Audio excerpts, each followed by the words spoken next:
Our name is Geek History Lesson. We are stranded in a studio with only one goal, podcast. And to do this, we must become someone else. We must record something else.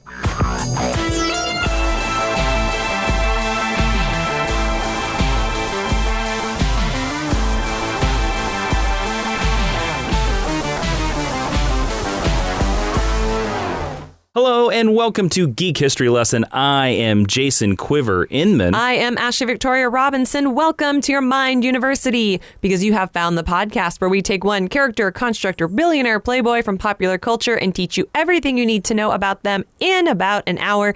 Except today, where we're doing something a little bit different, but something very near and dear to our hearts. Yes, and that is? Well, that would be the part where you tell us what that is. I didn't hear the segue, so I didn't go for it. Today we are talking about the CW show Arrow, also known as the Green Arrow Show, also known as the Stephen Amell Can Use a Salmon Ladder Show. Hell yeah. Of course, Arrow had been on the air for about 8 seasons now, and the show finally aired its series finale back in January 28th of 2020. That was this year. Or if you're listening in the future year of 2050, that was 30 years ago. Hello, everyone from 2050. We have a big listenership in 2050. I don't know if you know that. In Star City 2050? No, I didn't want to locate it. I'm going to say we have a big listenership in Perth, Australia in 2050. So now that show is finally over, I thought it would be a great time to basically discuss this show in total, discuss the legacy, talk about each season, what characters we thought worked. And this is not a review. This is a retrospective because we have a lot of behind the scenes stuff. And I want to talk about character arcs and Easter eggs and all this kind of stuff like that, because Ashley and I really liked Arrow. Yes. Now, I'm going to back all you fanboys off for a second here. We didn't say we liked every season. We said we liked Arrow in general, everyone. So relax on your keyboards going to Twitter right now. But again, we feel that there has been enough time between the series finale and now that we can talk about spoilers of the finale and various things like that. But before we get into the episode, we actually have a lovely fan intro from @Doug12112 on Twitter. He sent us a little message telling us why he loves Geek History Lesson. So let's take a listen to that. My name's Dougie and I listen to Geek History Lesson, and I'm going to tell you why. Jason and Ashley are very funny, very likeable people, very well informed. The episodes are always really well researched. I like how they're broken down. I enjoy the structure. I particularly enjoy the 10-cent origins and the meet cute. I have had to explain to my wife what a meet cute is, which she would have thought she would know because she's addicted to romantic comedies, but she's never heard the term before she listened to the podcast. Even the episodes about characters that I'm not that interested in or have no knowledge of, I find them really fascinating and I find them really interesting. I can't recommend these enough, and if you're ever in Ireland, the drinks are on me. Oh, and Jason, the accents aren't always brilliant, but they are at least always entertaining. Keep up the good work, guys. Now, Ashley, we had a bunch of people send us in. We had a couple people send us in messages like this. Why did they do that? Well, during National Podcast Month, in an effort to bring Geek History Lesson to more cool geeks all over the world, we asked you to record a video telling us why we're so great and why you are a member of the Mind University. And we picked our favorites to feature on the show. And Mr. Doug is the first one we're featuring. Yeah, I love Doug's message. That was great. So, there you go. Thank you, Doug. Thank you, Doug. We're glad you're listening. And that's not a sentence. We're glad you listen. We're glad you listen. Yeah, there you go. And look forward to more of those in future. Real quick, too, also, if you're joining us on the Collider podcast feed, thank you so much for tuning in to Geek History Lesson, and welcome, my friends. Welcome. All right, now enough of that business. Let's get into the very quick 10-cent origin. Yes, the 10-cent origin is the first part of the podcast where Professor Jason is going to give you all the basics, who's it's and what's it's, and just in case you ever go to an Arrowverse-themed cocktail party and someone doesn't know why they're there. All right. The 10-cent origin of CW Arrow is, of course, a DC Comics superhero show. It was aired on the CW. It was produced by Greg Berlanti, Mark Guggenheim, and Andrew Kreisberg. And we acknowledge that he is a very bad dude, but he did help create this show, so we have to mention them. This is basically the first show that launched what is now called the Arrowverse. The pilot aired on October 10th, 2012, with a story by Greg Berlanti and Mark Guggenheim. The teleplay was by Andrew Kreisberg and Mark Guggenheim. Now, just in case anybody doesn't know, Ashley, do you know the difference between story by and teleplay by? Story by means that they helped come up with the story. They probably worked on some form of an outline. They probably wrote the story doc. They probably wrote the story. They quote unquote broke the story in the room. The teleplay are the people who actually sat down and cranked out the script. Yes, they actually typed the script. Yes. That is correct. This series starred a whole bunch of people, but the main cast kind of was Stephen Amell, Katie Cassidy, Colin Donnell, David Ramsey, and Emily Bett Rickards. Can I just say, it's so cute that Colin Donnell is considered a regular star of this series. We'll get to that. The music was composed by Blake Neely, who I'm a big fan of. We stan Blake Neely. Yes, he's a very nice fella. And I mean, you just got to... We probably won't talk about the music enough. The Arrow music is incredible. But that theme... The dun dun dun dun dun dun dun. Oh, so good. I'll say it right now, Blake Neely and director Glenn Winter don't get enough credit for how much they shaped how awesome Arrow is. Of course, the show ran for 8 seasons and was a total of 170 episodes. All right, so let's move into the Meet Cute. Which is the second part of the podcast where we steal a term from romantic comedy writing and we tell you where we first met Arrow and how cute he was. Ashley, how did you get into Arrow? Well, I used to live in Hollywood, which I truly don't recommend for anyone. Hollywood is a terrible neighborhood. And right above the CVS that I used to go to, they had this billboard of naked Stephen Amell by all accounts. And I said, that looks dumb. And I didn't watch it. And then I met you and you said, it's not that dumb. And you bullied me into watching it. I don't know if I bullied you into it. Actually, if you go back to the dark days, the OG days of Geek History Lesson, you can kind of hear my journey getting into Arrow because I started watching it around the same time that we started Geek History Lesson. I caught up in time for the second season of the show, and it remains one of my favorite seasons of superhero television. I think you caught up for the third season. I think the second season had already aired. To be honest with you, I thought from my recollection, watched the second season. I'm pretty certain you watched the second season from my Blu-ray set. Okay, I thought we watched the second season live because you brought me a poster for Arrow season 2 and Tommy Merlyn wasn't on it.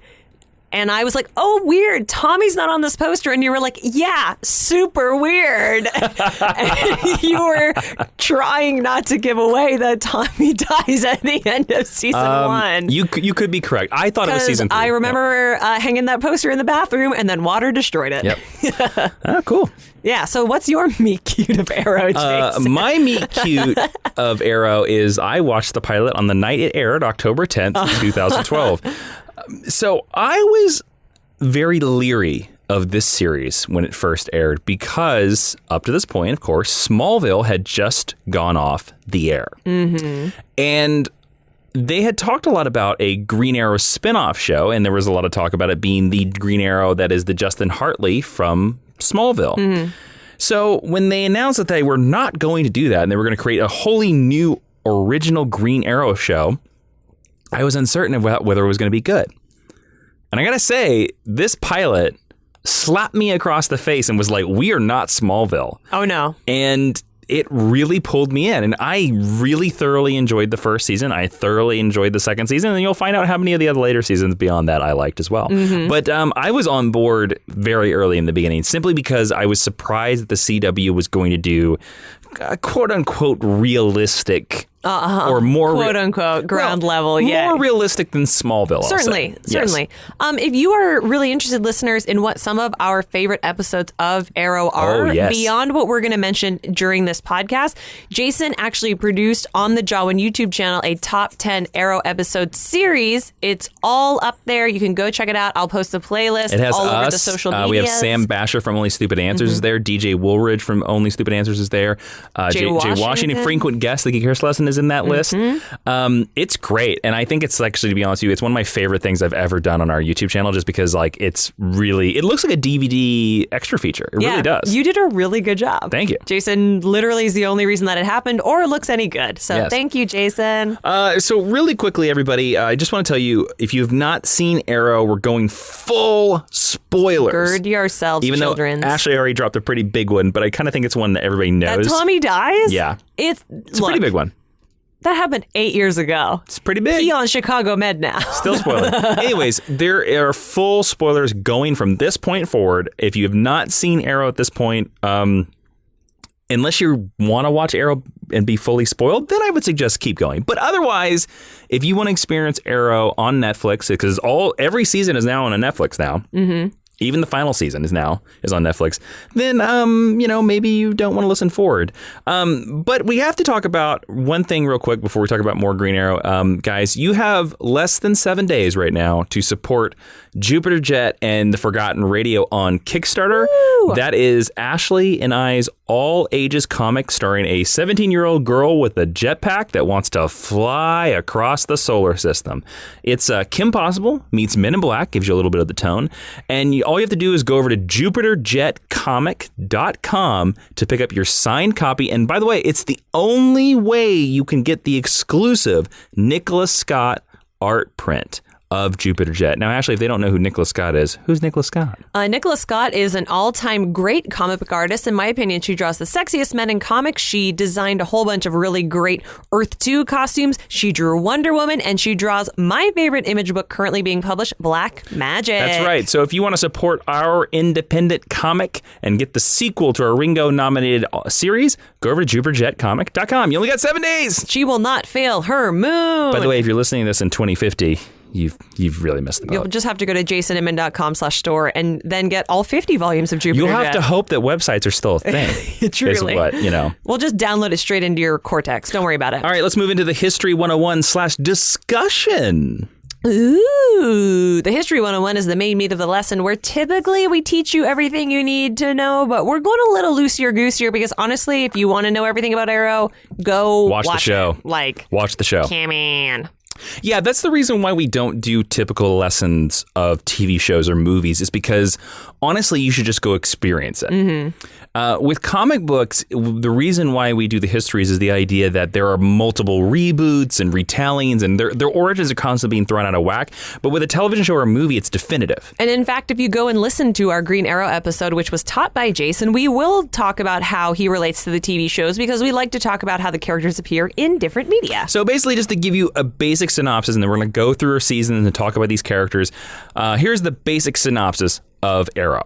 When presumed dead billionaire playboy Oliver Queen returns home to Starling City after 5 years stranded on a remote island in the Pacific, he hides the changes the experience had on him while secretly seeking reconciliation with his ex, Laurel Lance. By day, he picks up where he left off, playing the carefree philanderer he used to be, but at night he dons the alter ego of the Arrow and works to right the wrongs of his family and restore the city to its former glory. Complicating his mission is Laurel's father, Detective Quentin Lance, who's determined to put the vigilante behind bars. Jason, I don't think you said Detective Quentin Lance properly. It's Detective Quentin Lance here.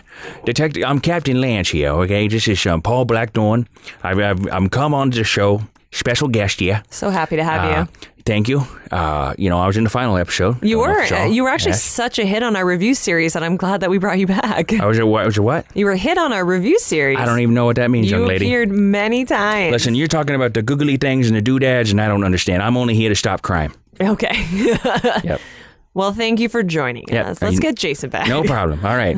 How do I get out of this dooding thing? Just follow the clues. Okay, cool. You're a great detective. All right. You'll figure it out. Welcome back, Jason. Thank you. Before we start deep into this, I thought it would tell a lot of people what we think about the show if we said our favorite character and our favorite episode. And Ashley, I'd like you to go first. So who's your favorite character on this show? John Diggle. Okay, David Ramsey's character. Easy peasy, beautiful cover boy. It's funny, I've written about how great Diggle is for DCComics.com and for a number of other websites. I just think if we didn't have David Ramsey on this show, Stephen Amell would have never learned how to act. Oh, wow. David Ramsey. Throwing out the hardballs early. David Ramsey carries this first season of this show on his back. Hey, so Captain Lance is back here, Paul Blackthorne. I'd just like to point out that I was in the first season. You were. I'm pretty damn good. Yes, you were. I'm pretty good in that season. I mean, you're a national treasure to the Brits. Remember in the pilot. Remember when you were Dresden on the Dresden Files? I was Dresden. Remember in the pilot when the Green Arrow goes out to He was out the window. By the time we called him the Hood, he goes out the window. Oh, no. Excuse me. Back early in the pilot, when I'm talking to the bad guy, and I say, you want us to put out an APB on Robin Hood? Uh-huh. Line of the season right there. Uh-huh. Give me an Emmy. Paul Blackthorne is currently doing hand gestures that no one but me can see. Nope. Podcasting, famously a visual medium. Just saying, Dave Ramsey didn't carry the whole season himself. Just saying that right there. I mean, that's fair, but he needs an aspirin and a back brace for how much work he was doing. That's true. And John Diggle is an original character who was this show. Created for the show, named after artist Andy Diggle, who drew Green Arrow Year One, which Jason put in my hands when I was watching the first season. Great book. It's so good. If you like Arrow, you should read that book. We have recommended it. We've recommended it several times. So go back through geekhistorylistening.com/recommended reading. You'll find it. You'll find a link to it. By the way, John Diggle is so great that he transcended the television show and it's now part of the comic books. They added him to the comics, yes. John Diggle is the emotional heart. That's why every season he had a fight with Oliver and then they had to reconcile. Actually, I'm so happy you brought up because it's funny, like in all my notes for this show, I'd forgotten about that. Mm-hmm. And you are true. Like, this is probably the most important part of the legacy of Arrow, that it added a character that now I think if you write a Green Arrow storyline in the comics, you got to have John Diggle in it. Yeah, I mean, he is the Harley Quinn to the Batman the Animated Series of Arrow. And I truly, even when they had John Diggle do some stupid things. They did, especially when they joined the army, went to prison, went to Argus, abandoned his baby. Yeah, like they did John real dirty, and he was still consistently the best character on the show. They gave the final episode is his episode. It absolutely. Yeah. Oh man, I have thoughts about the final episode. They gave David Ramsey some real heavy lifting to do consistently, and he always rose to the occasion. He looked good doing it. I can't say enough about how wonderful a character John Diggle is and how great. Like truly, they're so lucky they got David Ramsey. Oh yes, and to be honest with you, he's one of the few Arrow characters that I'm like, I can't believe they didn't make a spinoff with this guy. There's still time. Yeah, sure. So what's your favorite episode? I've thought a lot about this because I think Three Ghosts is a very good episode. We talk about that in our top 10 Arrow episode. But what I'm going to say... Three Ghosts is where Oliver is like poisoned by Deathstroke and he sees ghosts, correct? Yes, he sees Tommy, Moira, and his dad. Shadow. No. I think he sees Deathstroke. It's before... I don't remember. It's before he knew that Deathstroke was actually alive. That's the one that is kind of universally considered to be the best one. So that's a lame answer. Not according to our list. Because everyone says it's the best one. But I actually think that my favorite episode is the season 5 finale, or what I like to consider the Arrow finale. Season 5, episode 23, Lian Yu. Mm-hmm. And what I like about Lian Yu... It means purgatory. It does mean purgatory. It's like the second line of the entire Arrow franchise. And it's said in almost every single episode since then. Even though there's a lot about this episode that is silly, that is comic booky nonsense, that is CW Arrowverse nonsense, Adrian Chase was such an interesting character to put opposite Oliver Queen. I'm going to ask you to park a lot of the Adrian Chase for when we get to season 5. But what about this episode connects to you? Because this episode, to me, is the greatest send-off that you could have given these characters. Mm-hmm. It is the closing of a book, and it gives me a sense of peace about where this story is. And first, like when I think about great episodes, it always comes to mind, but it also gives me a resolution that none of the other episodes do. Like I consider the season 2 premiere because I love when you see Ollie and Sarah working together and kicking butt and taking names. But this is one of the episodes that made me feel the most. And that's why I'm going to say Lian Yu, and also because I wanted to make the joke about it being the real finale. I will also park Arrow. This in your brain noggins. One of the best Moira and Oliver Queen scenes is in that episode, and we might talk about that a little bit later. Well, I know you and I have a lot of feelings about Moira. Yes. So, all right, cool. Jason, let me flip the table on you. Favorite character, favorite episode. It's Oliver. It's Oliver Queen. Mm-hmm. This show is nothing without Oliver Queen, and I gotta say this: Stephen Amell does a lot of heavy lifting as well. Yes. After about 10 episodes. Well, here's the thing: he's good in that pilot. I will respectfully disagree. But that's your opinion. So I disagree because actually I just watched it. I watched it right before the finale aired because I wanted to compare the two. You actually didn't need to do that, but I love that pilot. And I actually make a lot of arguments that is one of the best TV pilots in the last 10 years. Now, before you go on, yes. you mentioned that you watched it before you watched the pilot, the finale, yes. rather. I know why you did that, but could you explain to the listeners why you like to compare pilots and finales? Oh, were you mentioning my thoughts about a finale? Okay. Yeah. Just because I think if people aren't familiar with television writing or you and the way you think, that might seem like a strange choice. I think your final episode of a television show should always tie back into your first episode, and your final episode of a television show is kind of your last statement on the theme of your show. And I think good final episodes have very specific tiebacks to your beginning episode. The Arrow finale had not so many, but there was a couple, but but anyways, so it's fresh in your mind and you liked it. It's fresh in my mind. It's Stephen Amell. Like, the show does not work without Oliver. And the fact of the matter is, and the reason why I think I so locked into this show is because I was 100% into Oliver's mission, and I was 100% into, like... You love the list. Oh, God, I love the list. The list from season 1. And, like, what is this guy going to do? How far is this guy going to go? And then Diggle helped complement that with Diggle being like, you're going too far, man. You're going too far. Oh, the triangle... The triangle that is Diggle, season 1 and 2 Felicity, and Oliver Queen is... unstoppable, infallible, great television. My favorite episode of Arrow is the one that makes me the saddest, and that is Scene Red, season 2, episode 20. This is classically the episode where Moira dies. Death of Moira Queen. Now, the reason why it hits me is because if you've been following the season in that storyline, Oliver's season 2 is finding out that his mom is not a good dude, or good lady, excuse me. Also, maybe not a good dude. Good lady dude. Anyways, and in that same episode, he walks into her and he has this scene and she goes, I know. And he's like, what? And she goes, I know you're the Arrow. Yeah. And the scene where, like, she admits and says how proud she is, you're just like, ah.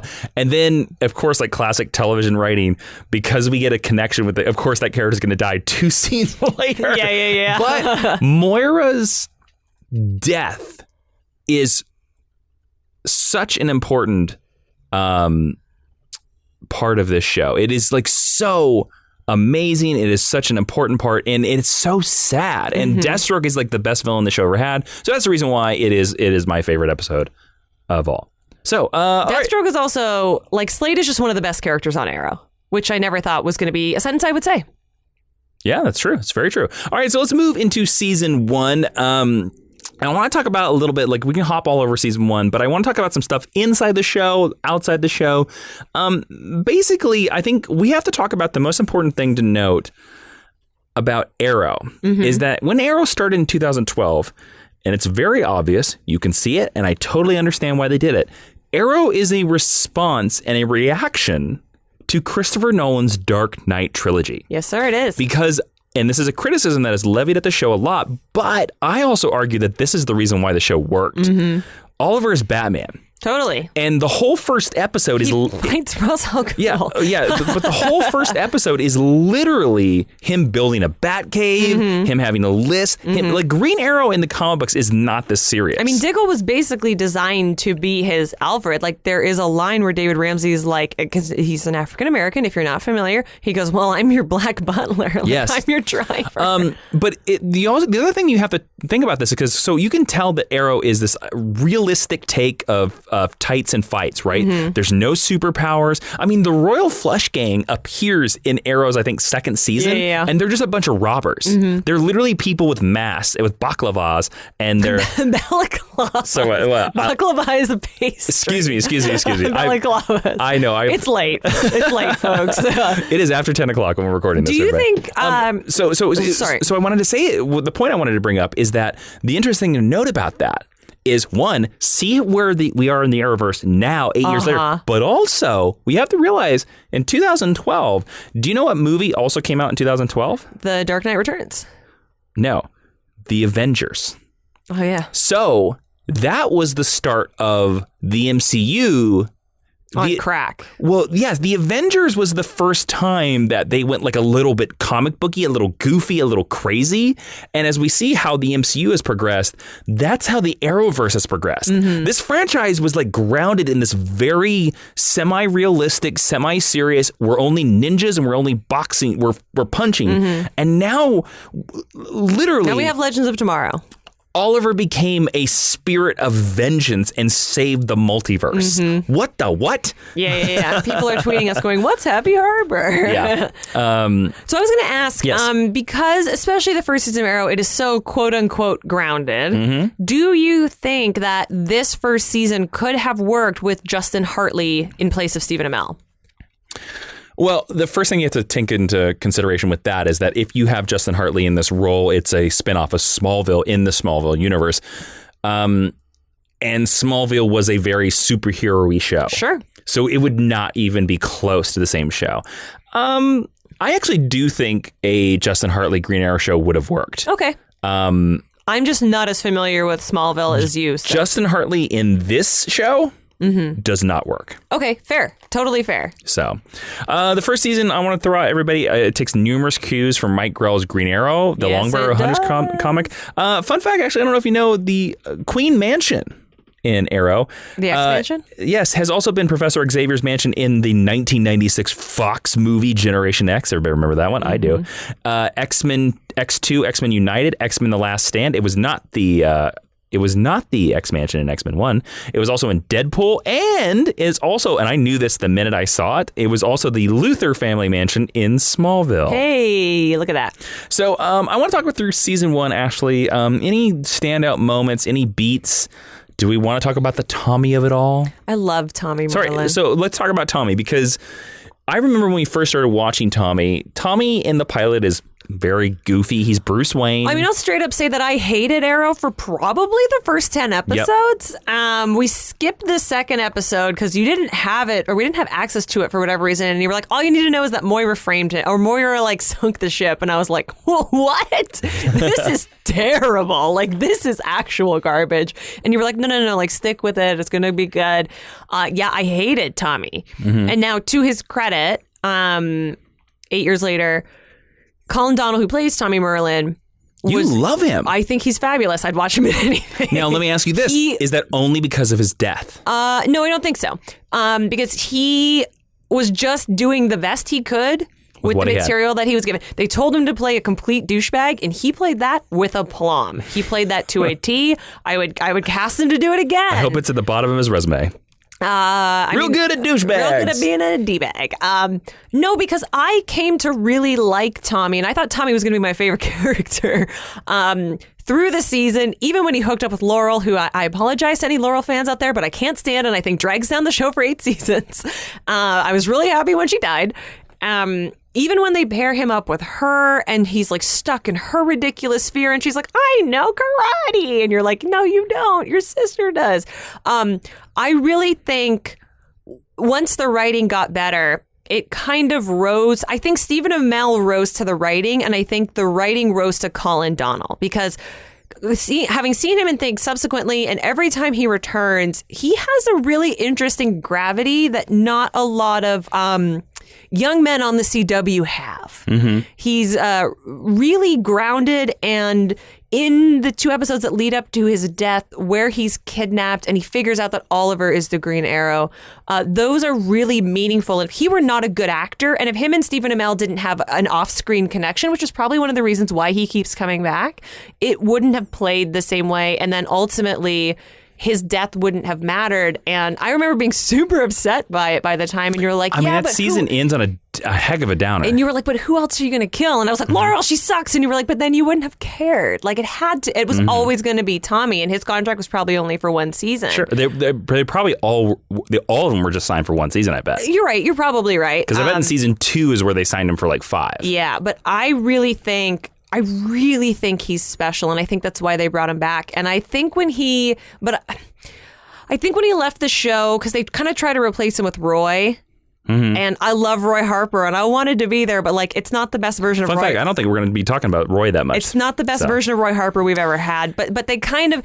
I understand because he was occupying the same place that John Diggle ultimately had to occupy, so he had to move Tommy out of the way. But I think Tommy is a really special part of season 1. I want to also give a thing that I think really works in season 1 before we move on. Sure. Is the fact of, and I know you're not a fan of this actor, but I think he does a really good job in this season, and that is Malcolm Merlyn, the dad. I can't remember the actor's name. John Barrowman? John Barrowman as the Dark Archer, and the reason why I think it works, and the thing about this season ends with a giant long shot fight between two archer dudes on a rooftop. That is the big climax. And to be honest with you, that's all that Arrow needs. Exactly. Just punch each other. That would not work if it's like the Kovar finale. John Barrowman hadn't done a good job of setting up this antagonist as like the equal match. Because again, you gotta realize when we come into the pilot of Arrow, we're told that Oliver is so badass that nobody can stop him. And then like about 10 episodes into it, the Dark Archer like kicks his butt good. And but it's so, because again, I just don't buy John Barrowman as someone who's tough. You know the reason why I buy it in this is because he is playing the kind of Bruce Wayne thing where it's the idea that like he is this rich billionaire dude who when his wife died, he left and went and got traded by Ra's al Ghul, who they name drop in this season. And he becomes basically the opposite of Oliver. He becomes the dark, where Oliver's path can take him. And Oliver steps into the light for Oliver. Yeah. But anyways, I want to talk about, like, I just think the first season is really, really good. Yeah, and the presumed destruction of the Glades, it's a really nice grounded They're actually thing destroyed. that Arrow can fight, as opposed to like later on when Arrow's fighting like aliens. Okay, so we're going to talk about season 2, and the big thing I want to talk about season 2, because I'm certain we're going to get to the Sarah? I'm certain we're going to get to Sarah. I'm certain we're going to get to Deathstroke on it. This is the thing I want to talk about through this season. Season 2 of Arrow is where we get superpowers. This is the season that introduces superpower. Again, season 1, very grounded. It's just fights and gangsters and dudes. There's no Mirakuru in season 1? There is no Mirakuru in season 1. There are no superpowers. I also can't believe they called it Mirakuru. Season 2, and again, this was a rule. Mark Guggenheim has said in several interviews that originally no one was supposed to have superpowers. I get it though, because you're like, we did it in Smallville. Let's do the opposite. Yep. Like Batman came out, people loved it. And then what we have in the first half of season 2, I looked this up. We have Oliver fighting Solomon Grundy. We have Slade Wilson getting his superpowers. We have Black Canary making her first appearance. And the big game changer, the Flash. Barry Allen, the Flash, shows up in the mid-season. Which, by the way, it made our list, The Scientist. It is a great episode of Arrow. Yeah, it really proves that Barry and Felicity ought to have hooked up. So let me ask you this right now. Adding superpowers to Arrow. Good idea? Bad idea? Bad idea. Really? Bad idea. I need to hear your explanation for this, because without superpowers, the rest of the Arrowverse does not happen. Look, if I'm just talking about Arrow. Sure. The best fights on Arrow, and we just screamed about it in the season 1 finale, are when Arrow is fighting. I don't know if we screamed about it. Well, we got enthused we were excited. about it. Is when Arrow...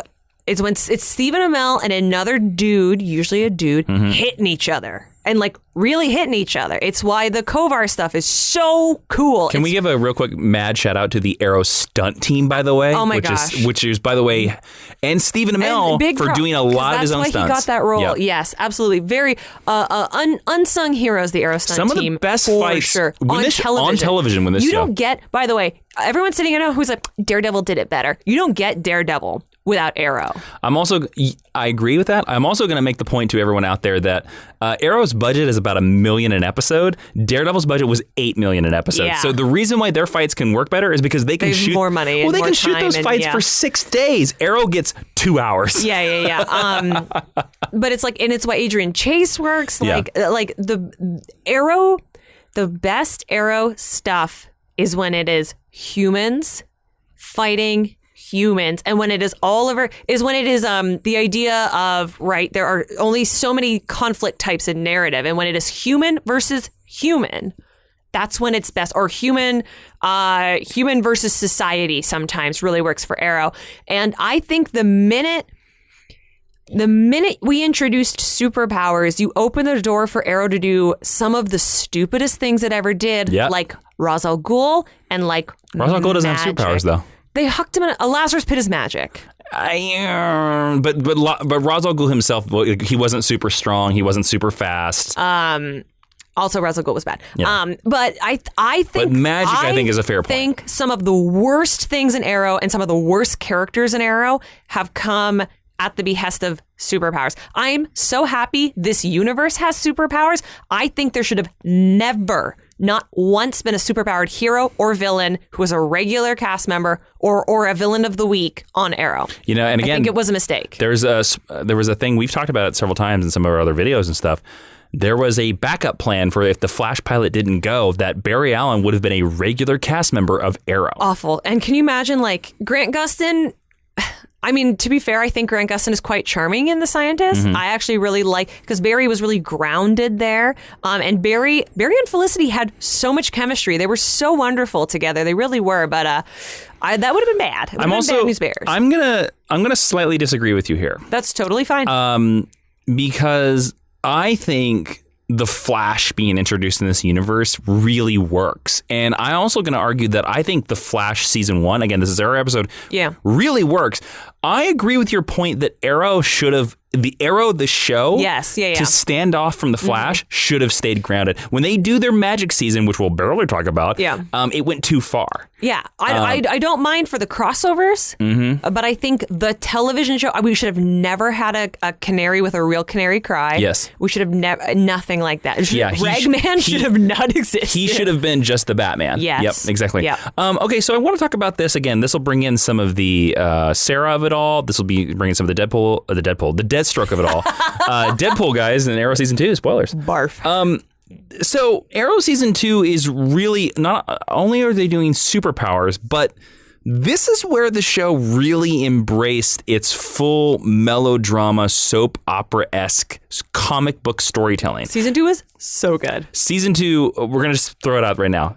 I think season 2 is the best season of Arrow, if not the entire Arrowverse. I'll say it's both. You know? And I think it is, like I said at the top, I think it is one of the best seasons of superhero TV. Now, let's talk about this. And we find out dead characters are revealed alive. Sarah Lance, played by Katie Lotz, gets introduced into this season. We find out that Manu Bennett plays Deathstroke, even though we saw him in season 1. Teeny tiny Manu Bennett. But this is where we get the... Hey kid, I'm here to train you. I'm here, Manu Bennett. And I love Uncle Slade. They fight each other, and this is where Moira dies. This is all this stuff.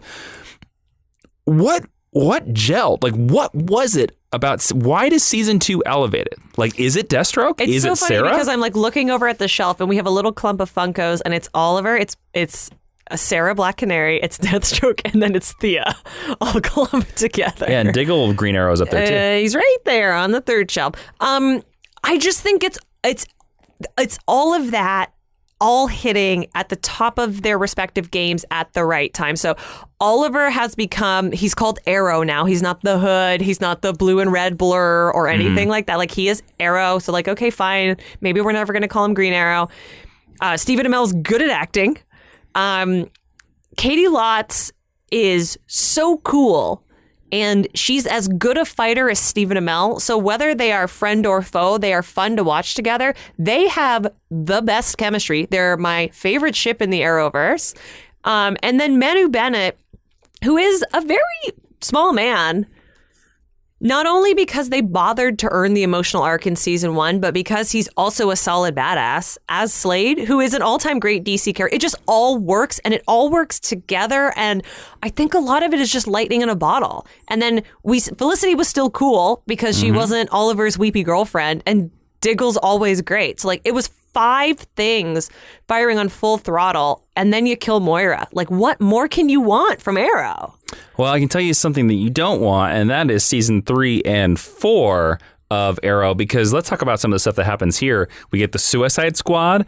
We get Star City saved from a nuclear destruction. Boo. But a couple good things. We get John Constantine performing seances. We have the crossover with the NBC universe. And what I'm going to call is a highlight of, I think it's season 4. Oliver shoots Wildcat in the face with a mother-flipping boxing glove arrow. That is like probably the highlight of season 4. I forgot that Wildcat existed. Yeah, he's in like 3 episodes. Yeah, because he's training Laurel. So season 3 villain is Ra's al Ghul. Season 4 villain is Neil McDonough as Damien Darhk. I just want to say, let's not talk about Ra's al Ghul because he's bad. Well, let's talk about Damien Darhk, because Damien Darhk is a stupid villain who's just like bad for Arrow because magic. You can't have him fight magic. But Neil McDonough is just a national treasure. And even though they give him nonsense, he did a wonderful job. Like you talked about how much you like John Barrowman. I think Neil McDonough, because he played such like a bummer character for the show, is an underappreciated genius. Well, I'm going to say this because this is where we haven't talked about this much. The flashbacks. This is where the flashbacks. Season 3 is where Oliver's flashbacks send him to Hong Kong, and he basically sits in somebody's living room for the entire season. And then season 4, he goes back to the island, but he's like a guard, and he's working for Amanda Waller. Hate it. And again, season 3 and 4 is where most people think that Arrow faltered, and it did. I agree. What do you think went wrong? Like, I think they went too far away from what we just mentioned. They went away from the real world. The wrong lesson from The Flash season 1. Mm-hmm. The Flash season 1 is exciting and interesting because The Flash season 1 is like, hey, they let us have superpowers. What other dumb things from the comics? Because they're not going to let us have the good things because they're keeping those for the movies. How many dumb comic things that we love can we cram in this TV show? Well, fair point. I'm gonna make a counterpoint to you. Flash season 1 was being made at the same time as Arrow season 3, so they really couldn't copy each other. But they were in the same building. They were, and there were a lot of crossovers. Mm-hmm. I just think they tried to go too comic booky. And I think they did a really bad job, and they got away from the quote unquote groundedness, and it doesn't work with with any of these characters. It doesn't work with Oliver, it doesn't work with Sarah, and the end of season 2 is where they confirm the Felicity and they confirm Olicity. And there's some people who really like it. Most people really don't, and that romantic relationship is a detriment to the show, in my opinion. Well, I will say this. I don't like it, but I also give mad respect to those writers recognizing that it makes more sense for their show if Oliver ends up with Felicity instead of shoehorning Black Canary. Oh, I mean, I'll give you that, but to me, the better answer is like, just why can't he not be in love with it? Why can't he just marry Sarah? My prediction of season 3 of why season 3 is the faltering of Arrow is because that was the season where the lesson I don't think they learned is not from we're too much like the Flash. That's where season 4 is because they decided to give a guy their villain was magic. The lesson they did not learn from season 3 is the lesson they didn't learn from season 2. The reason why season 2 works is because season 2 is a Green Arrow show. It is not season 1. Arrow? Season 1, nope. Mm-hmm. Season 1 is a Batman show. Mm-hmm. Season 2 is a Green Arrow show. He's fighting Deathstroke. Deathstroke is a Green Arrow villain. And there we have Speedy. We have Black Canary. Season 3 is a Batman storyline. I mean, it's Batman Begins. He becomes the heir to Ra's al Ghul. He marries Talia, but not Talia because we couldn't have Talia's rights at that point. I mean, look, I love Katrina Law as Nyssa, but Nyssa is responsible for a lot of stupid stuff in the show. But I think that's they committed too hard to making him Batman, and at that point, it's like, no, he's Green Arrow, guys. You've set up, he's Green Arrow. It was truly such a bummer when that happened. But I want to talk about season 5, which is where the episode where the because this is like the last season, we're going to go into a lot of depth, and we're going to go like little things about the rest of the seasons, and then we're going to talk about the final episode, and that's about it. This is the season where Oliver encounters aliens. and in honestly, a very good episode of Arrow. He has a copycat murderer who knows all of his secrets. He finds another mysterious half-sister. He meets the Earth 2 doppelganger of his first love because, again, Laurel dies in season 4.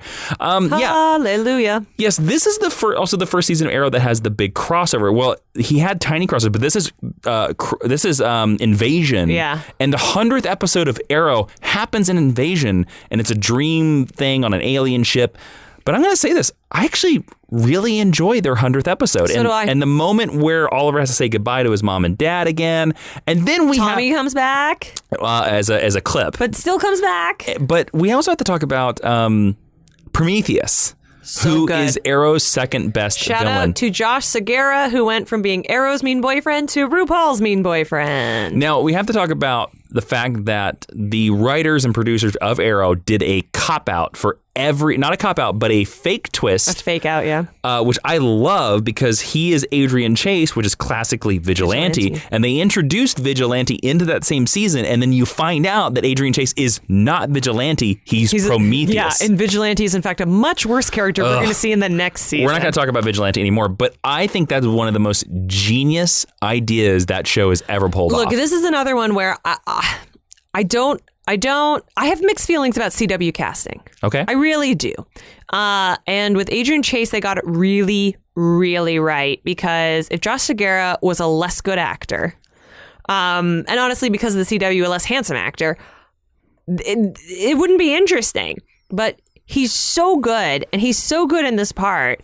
And again, he has, like Colin Donnell, he has such good chemistry with Stephen Amell that even though you're pretty sure he's the bad guy for most of this season because you've watched 5 seasons of Arrow at this point and you can kind of figure out how it's going to go, it's a bummer when the reveal happens. Mm-hmm. And all the business on the boat is awesome. Well, but we got to talk about that. You brought it up as this is the real finale of Arrow. It is in my head canon. Season 5, episode 23, Lian Yu.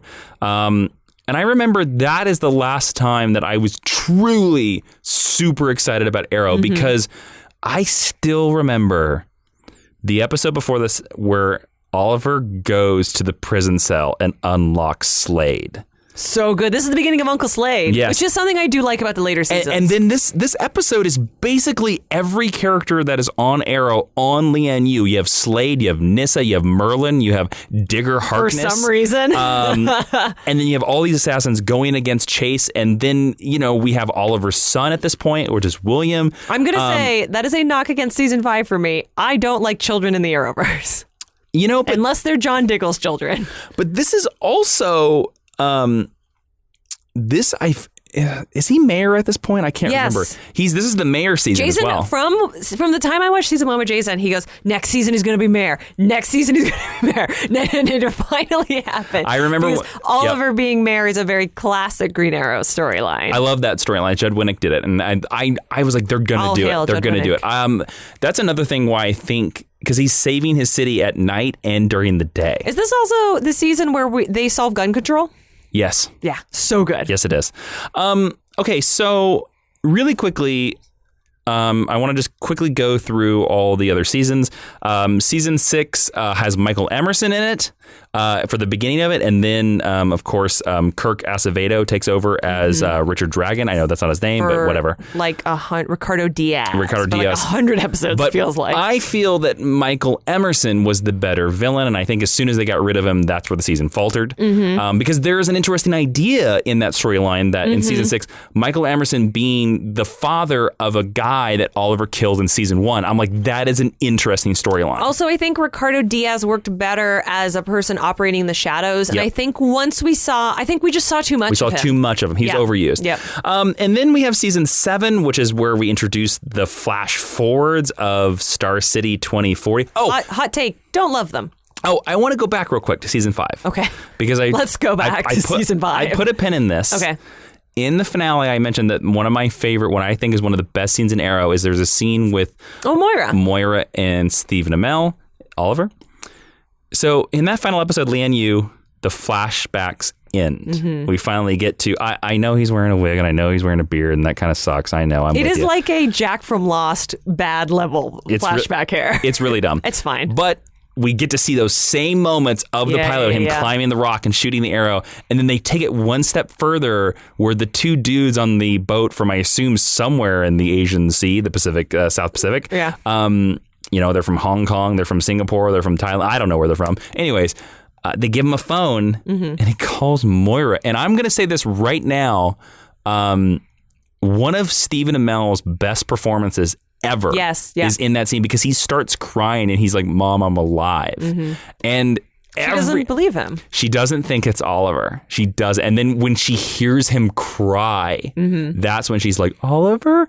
And I just think it's one of the strongest scenes in the entire show. And I think it also gives credence to your theory that is the true finale of Arrow. Well, and that I will say, I know I keep saying this, and I think people think I'm being like insipid and rude. And I don't mean to disrespect anyone who worked on the later seasons of Arrow. No. I truly regret that I never got to work on Arrow. I do too. It's a big regret of mine. But that's one of the great things about being a fan is when you're Ashley, you can say Arrow was a great 5 seasons. And the rest of it doesn't have to do this in my head again. And I so badly want a t-shirt that says Jason loves Moira because you've talked about her with such passion. I love Moira. So we're going to skip past season 7. Let's go to season 8, which is basically a giant lead up to Crisis. It's really weird. And like, how are we going to backdoor pilot the spinoff? We have to talk about this. So I think the biggest thing to talk about in the final season and to the final episode called Fade Out, season 7, episode 10, Oliver dies in his show, in his episode of the Crisis on Infinite Earths crossover,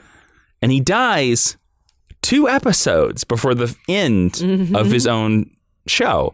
So the final episode of Arrow only has him in flashbacks and in a weird heaven scene. What do we think about this? Because I think you cannot have a conversation about Arrow. It's, to me, the weirdest way of how I have to compare this?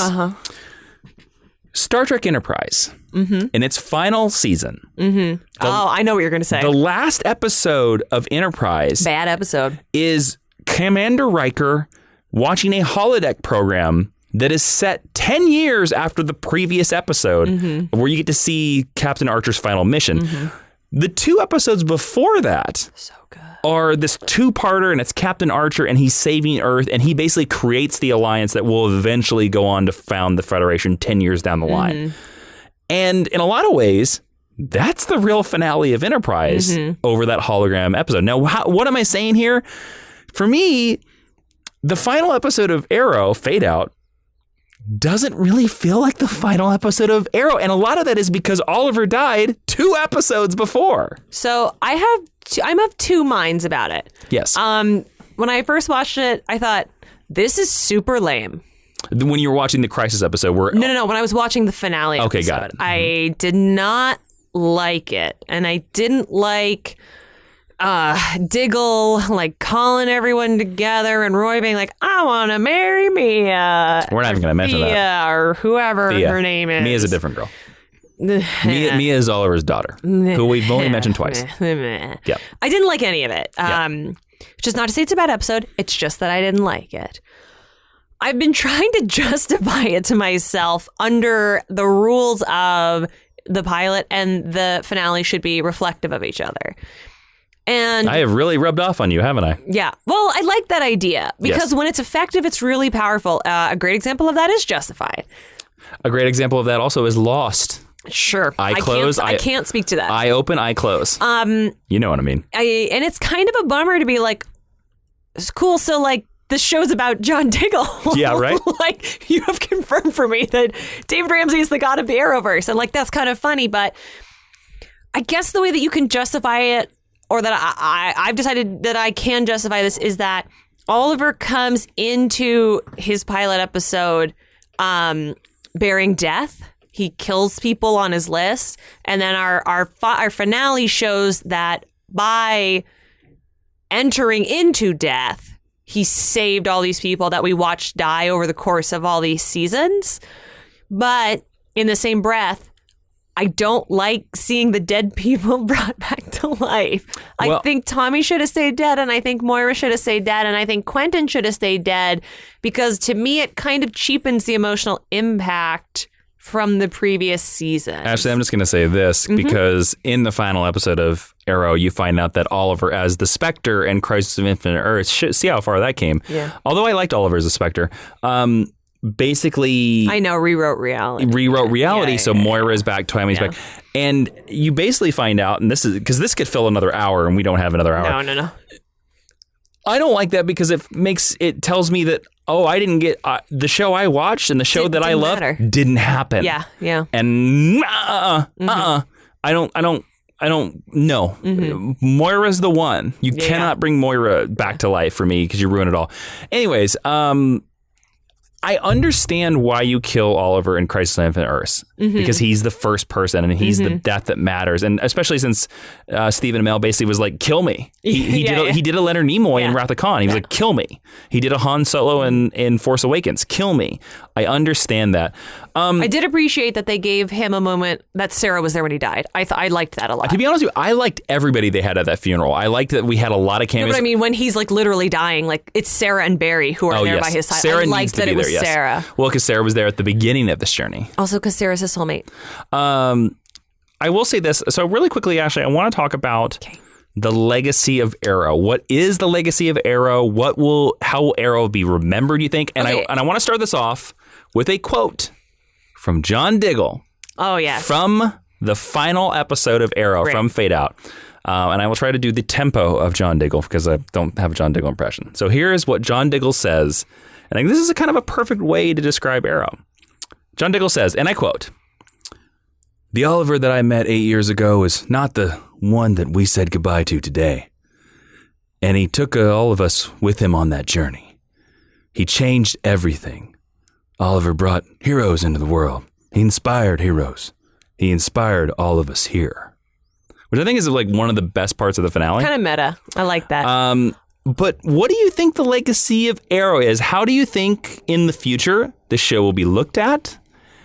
I don't know. What do you feel? Here's an interesting thing. So I talked to a lot of people about the Arrowverse and shows in the Arrowverse and crossovers in the Arrowverse for various reasons. And I often say Arrow's my favorite show. And I hear from a lot of people, Arrow's the only... On television right now or just of the superhero of the shows? Arrowverse. Got it. Arrow's my favorite of the Arrowverse. And a lot of people will say to me... I agree with that. It's the only one I don't like. Yeah. And I think because it was the first, and I think because it took itself quite seriously, I think now that we are in a post-Guardians of the Galaxy world, and I blame Guardians of the Galaxy for ruining a lot of things about the tone of superhero movies and television shows, I think it's in vogue to not like Arrow. And I think that's a tragedy. And I think Arrow is something that is very special. Can I take you back to your Guardians of the Galaxy comment? Are you specifically referring to the tone? Yes. Everything's comedic. Okay, cool. Comedic and bright. And Arrow is definitely not comedic. It's not. And when it tries to do that, it's bad. Yeah. And I think that Arrow is something that people loved it when it started. And I think in 10 years, it's going to hold the position that it deserves. I think Arrow is an underappreciated gem. Yep.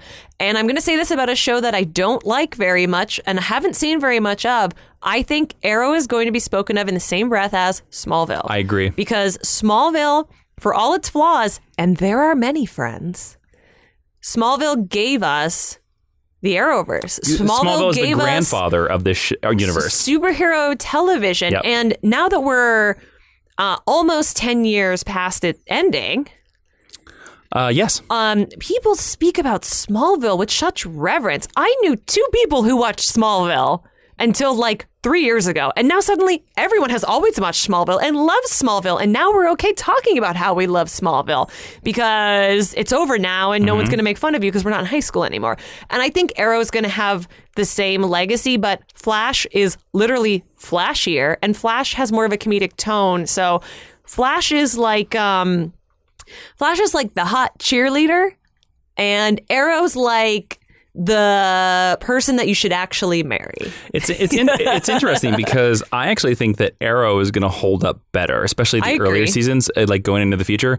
And the reason why I say that is because Arrow is now, you can watch it on like TNT or TBS or wherever you have. She's in that syndication loop. She is. And I have seen... They're rich. I have seen friends of mine who did not watch Arrow in the first run. Name names. Well, one is... Just kidding. Sure, I'll tell you what. One of them I know for a fact is a couple years ago, good friend of ours and excellent writer and author on his same right, Alex Segura. Hey, Alex. Started watching Arrow. Grandfather of Jupiter Jet. Grandfather of Jupiter Jet. Yes, Arrow did. Arrow. Mr. Alex did help us a lot with Jupiter Jet, and that's why we love him so much. He works over at Archie Comics. When he was working out a couple of years ago, he started watching Arrow on the syndication. I remember that. And he started live tweeting about it and being like, you know what? I stayed away from this show because I thought it looked goofy. And he's like, this show is pretty good. And I think, especially, again, that's the thing that Arrow has. Arrow has, those first two seasons are pretty solid. They're magic, yeah. You know, for all the problems you have with the first season, the first season still has a lot of good stuff in there. And I also think in the world of streaming now, we're willing to give a show more time to find its feet. Oh, I remember the exact moment in season 1 where I was like, oh, this is cool. The Deathstroke, where the episode where they were more on the island. Yes. Yeah, and the Odyssey. And in the Odyssey, it's either that one or the episode after that. There's a scene where Oliver is like having sex with Laurel in her apartment or whatever. And you were like, I was like, oh man, like I was really enjoying it. And now he's got to go back to Laurel. And you were like, don't worry, this stuff is good. This stuff fades away more and more. You were like, it gets a little less CW. Yes. I will say for me, it was the moment in the pilot where his dad shoots himself. I thought that was silly. When that happened, I was like, holy God, because no scene like that ever happened in 10 years of Smallville. Yeah. But I think Arrow will stand up in time. I do think it will. And I will say of this period of superhero television, I kind of think, it's funny, I think people 10 years from now will talk about and again, I don't know, they could create 50 more Arrowverse shows between now and then. I think there's going to be 2 shows that people will talk about 10 years from now. In the Arrowverse. Which ones? It'll be Arrow and Legends of Tomorrow. Because Legends of Tomorrow is the one that everybody still just has a blast with. That's fair. And then I think to use a Jason Inman metaphor, Black Lightning is going to be the Wire of the Arrowverse. Interesting. Because Black Lightning is like, in terms of quality, it's the best show that they're putting out. It has so much to say, it's so relevant, but because it's the one that's actually grounded in reality, so a lot of people are coming to it later. Yeah. All right. So I just think that we should end this like this. I think we all know that Arrow, Ashley, let me know if you agree with this statement. I think that Arrow did not fail television. I agree. I agree as well. Everyone out there, if you need some more Arrow talk, you can go check out our Patreon over at patreon.com/Jawiin. That's Jawiin, where we will break down and decide the greatest moment/scene of Arrow. Dun, dun, dun, dun, we have a list. We're going to talk it through, and then we're going to decide what we think is the greatest moment in the entire history of Arrow. And you can only hear that if you support this podcast over at patreon.com/Jawiin. Thank you to our awesome patrons over there, the super friends of the Mind University. All right, Ashley, we're going to move into the recommended viewing. Hey, real quick. Do you have an action figure spotlight this week? Oh, hey, yeah, sure, I do. What is it? Well, okay. There is a new series of action figures called the DC Multiverse. Not really new, but this is a new set of DC Multiverse figures that you can find on like Target and Walmart and all stuff like that. Created by McFarlane Toys. Todd McFarlane, the artist of Spawn himself, has DC Toys, and they did an action figure of Arrow, the Green Arrow from Arrow season 5.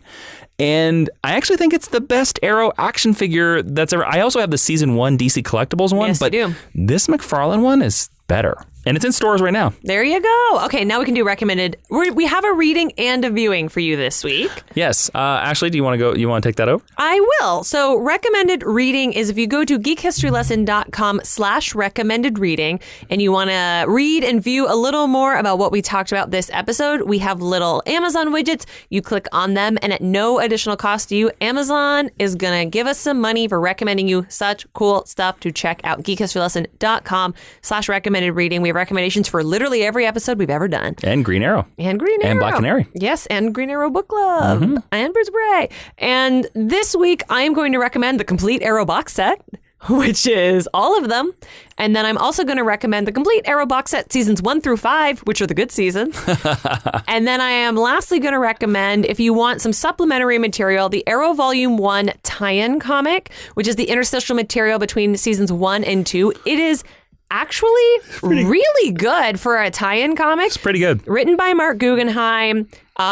In your headcanon if you want. It's never referenced in the show, but I read all of it and I really liked it. So there you go. All right, next we're going to the teaching tweet, where Ashley will give us her thoughts on Arrow in a little bit less than 140 characters. And you'll see this tweet on our official Twitter at GHL Podcast.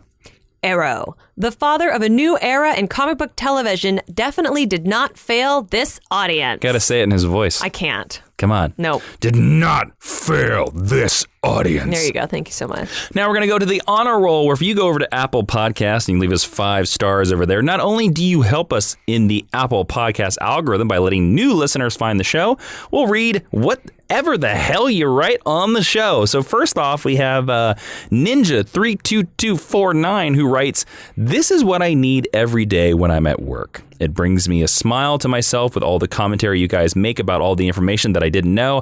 I need in my life, but glad to have it now." Well, thank you for that 5-star review, Ninja32249. Next comes Bassett, who says, "Please do a GHL on Crisis on Infinite Earths." Well, we did. Lucky for you, we did 12 of them. We did 12. We did 5 episodes, 6 episodes. I don't know. We did 6. a lot of them. You can find them. They're in the feed. They're in the feed. There you go. Club episodes. And the next one says, "Buy button not working?" So they say, "This is a really fun listen. The podcast covers a wide range of geek topics, knowledgeable and clever humor, great chemistry between the two hosts, a married couple, I believe. Maybe. And would love an episode on the Nasty Boys." I don't even know what that is. "Or maybe just a quick aside, since that group might be too obscure for a whole episode. I would highly recommend this podcast to any geek lore fans." Well, buy button not working. Thank you so much. Bassett, thank you so much. And Ninja32249, thank you so much. You are now welcomed into the Mind University Teachers Lounge, where over in the corner, there is a target that Professor Queen has set up. And if you stand in front of it... Okay, I'm going to tell you a secret. Okay, cool. Uh-huh. Look out the blinds. So look out the blinds at the Teachers Lounge. I'm looking. Okay, you see that guy on the building across the way? Uh-huh. That's Professor Queen. What does he teach? Archery. Of course. If you stand in front of that target... Is he going to shoot me? At the 5-minute mark after every hour... you will get an arrow in your body. Don't stand there at the 5-minute mark after every day. He literally just sits up there the entire hour holding a bow. He's getting his his forearm strength to max. What a dick. He is kind of a dick, but he's never failed a class. So wow. He has not failed this school. So go leave us a 5-star review over at Apple Podcasts, everybody. Thank you so much for everybody that does that. Don't forget to download and listen to this podcast on Spotify, Stitcher, SoundCloud. By the way, if we're not on a podcast service that you know about or your friends know about, shoot us an email, geekhistorylesson@gmail.com, and tell us. We'll get the podcast on there.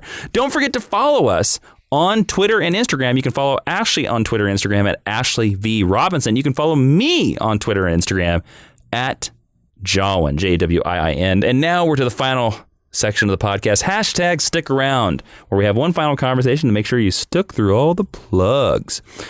Ashley, what is the best Arrow costume? Now, we should elaborate. So for season 1 and season 2, he had the same costume, although season 1, he painted a mask across his face. Season 2, he had a mask. Season 3, he gets a new costume. Season 4, he gets an armless costume. Season 5, he takes that same armless costume and gives himself a jacket. He has that costume for 5, 6, and 7. And then in 8, he gets in the final season, he gets a kind of like a more smoother, kind of more triangles costume. What's the best costume? I do have a soft spot for the grease paint. Because I think that I'm dying for a Batman movie where Batman takes up his mask and he leaves his paint around his eyes. And there was something kind of meta about that I really enjoyed. But you're going to not like this answer. I like the short sleeve. What? I like the short sleeve costume. It's so impractical. Lot. I know, but it looks cool. It's my least favorite one. So if we're just from an aesthetic point of view, if I can't say Stephen Amell with no shirt on, remember when they gave him all those dumb tattoos? Me too. I loved the poster where he had the short sleeves and it had like the little the arrow motif down the side. That was the costume where he walked on to Hall H in that brand new costume. Yes. Yeah. Now, from a storytelling in-universe point of view, the one with the jacket over it is better. The season 5. Yes. However, anytime it's Yao Fei's hood, yes, I'm there for it. Like the meaning of that, it really weighs a lot with me. So, what is your favorite Arrow costume? Season 5. It is the season 5 costume is the one that McFarlane just made an action figure of. It's where it takes the original design and it makes it real. It just looks the best. It's the most he looks like a superhero. Although I will say, I think the design for the final season is pretty good. The use of the triangle motifs is really smart. Yeah, I think the final and the hood's much bigger. But I agree with you. I have a soft spot for the original one. Like seeing the hood on top of it, and I'm talking about the season 1 one, not the season 2 where they painted his pants black for some reason. Yeah, it was so dumb. Yeah, they're going full Batman. Yeah. You know, it's green, guys. It's green. Yeah. Okay. Yeah. That hood is so special. Yes. All right. Well, that is it for this geek history lesson.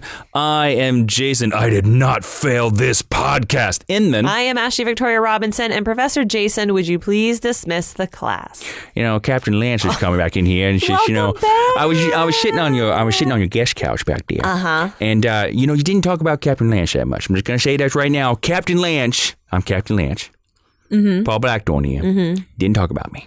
I was, okay, hot take. Hot take, let's hear it. They should not have made you an alcoholic. That was really tired. I didn't like that at all. Okay. And... Excuse me while I have this drink. I actually thought when Lance gives the watch to Oliver, I thought that was a beautiful moment. Gotta get a little bit more specific there. I had so many episodes, I don't remember. That's like right before you die. Oh, okay. Where you basically... you have your like father-son moment. It comes full circle from when you were trying to kill him. I gotta say, the moment that I think was the best was where I got to where Oliver picked me as his deputy mayor. That was a good one. Yeah. I like you as a man in power. Who doesn't? All right. Remember when you were married to River Song? Let's just not talk. Oh, Alice Kingston. I should give her a call. All right. This podcast is over, everybody.